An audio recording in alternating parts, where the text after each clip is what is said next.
Hello and welcome to Learn as You Write.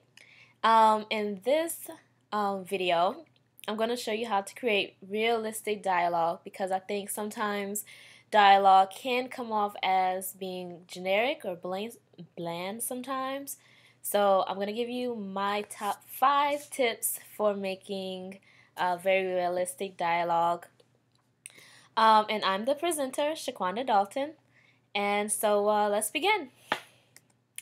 So the first tip is to trust your characters. When it comes to dialogue, it's going to be very important because we don't want to take too much control over what we think our characters should say. When I think if we trust them, they're going to make up their own words, phrases, and show their personalities a lot better than what we anticipate. So say write how they would talk, not what you think they should say. And by that, don't try to force them to say something that they may not say. Because if you were to be able to put all of your characters in a room together, something should happen. If the characters have personality, if they're round, the dialogue should just come naturally and should flow. And you don't want to just, if you have information that you want them to relate to another character, you don't want to force it just because it's something that they should say. Just really trust your characters and to say something that they'll say it in their own way and possibly in their own time. So don't let your way of thinking to overcloud their way of thinking. So you really want to actually try to think of your characters as people, which it may be kind of weird to think of it as that, but it will really help your characters to sound like people when you treat them like people in your mind. So also, no one speaks perfectly all the time, not even your characters. So if your characters have an accent by chance, or if they have something traumatic in their past, something that keeps them to be a little bit more closed and more confined in themselves, I guess they're not really that open, they're not going to say what they need to say when you want them to. They're going to be more reserved. So, just think of their background. Keep their background in mind and what they've been through in terms of what they say and how they say it and when they say it, and just try to just let the characters be themselves. Is the point of this tip. It's number one. There's no particular order, but I think it's really important that you just trust your characters and let them be themselves and see what happens then. Okay. Okay, the second tip is to remember their personalities. And that goes into what I just said about each different character have different personality, and even though they may be saying the same thing, a timid person may say something different in a different way than an assertive person would say it. So if your character is a boss and both your characters have to fire somebody, your assertive character will probably come out and say you're fired or you don't belong here anymore or whatever, as opposed to a timid person who will say like, well, who would probably beat around the bush, probably bring up past performance, something that's not really straight to the point like an assertive person is, even though they're saying the same thing. They're just going to say it in a different way because of their personality. So when you come to choosing the words that they're going to say, consider their personalities because it can play a major role in making your dialogue sound realistic.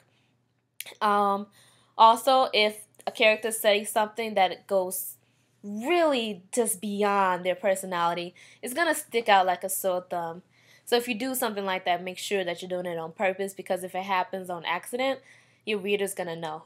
It's going to, like I said, stick out. I don't want to be too cliche, but like a sore thumb. So, natural flow.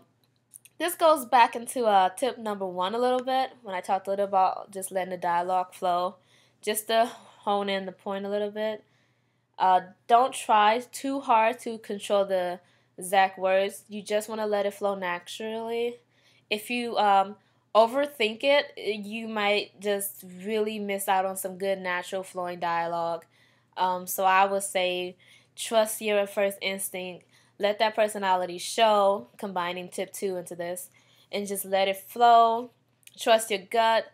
Mostly what first comes to mind is probably what the character really wants to say. So you don't want to do too much of self-censoring. Self-censoring, yes. You don't want to self-censor yourself too much, because you could be missing out on some good stuff there if you do. So let your dialogue seem natural. Don't make it seem so robotic and so generic. You just want to just sound like you're talking to a friend or a family member or anybody. You just want to just have it just be smooth conversations between characters to characters. Another tip 4, is to read the dialogue out loud and see if it makes sense. Sometimes you will catch things that sound a little iffy, because if you read it in a book, you might think, oh, it makes sense around the words, but will somebody actually say that in real life? Because if somebody wouldn't say that in real life, chances are you shouldn't put it in your dialogue, because it won't sound realistic. So taking the natural flow tip from tip 3, the personality tip from tip 2, to make sure that when you read the words out loud, that their personality is showing and that it's flowing naturally by reading the dialogue out loud. You can really, really catch some stuff there. So just say it out loud as if you're talking to another person there, even if there's nobody there. Okay, word choices. You want to pay attention to who your characters are talking to, because that's going to differentiate what words they're going to use to say. Because think about it like this. You wouldn't talk the same way as you would your friends as you do to your boss, because you may choose a different set of words. You may curse around your friends, but not curse around your mom. You may play some kind of weird adult games around your friends, but you wouldn't talk about that or play those games to children or kids or anything like that. So you don't want to have a dialogue tone that's so generic or bland that it fits everything, because that's generic and bland. So you got to make sure that your character's personality is strong enough so that they can change their dialogue in word phrases and word choices from whoever they're interacting with throughout the story. And you may think, oh, you don't want them to come off as fake to one person and this way to another person. That's not the case. It's just how we naturally are human. We just choose our words differently, from friends to pastors to moms to children. It's an overall rule.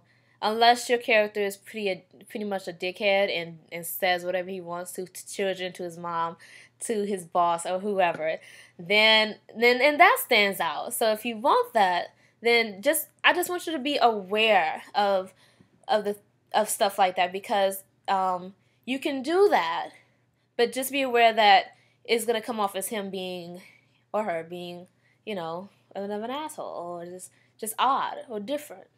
Or crazy, even. If they talk the same way they do to everybody.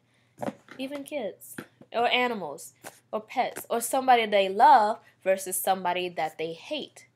So it's different word choices throughout. Unless they just a weird character. Which also stands out. Okay, it was a short video. I just wanted to just point out those 5 things. I'm going to be making more videos. There's going to be more to come, so make sure you subscribe to Learn As You Write for tips on writing creativity, publishing dialogue, and characters. For more, I'm going to be doing more in depth between each one and going through all the other aspects of the topic of this channel. I also blog too, so if you like to read, check out the website. I'm Shaquanda. Thank you again for watching.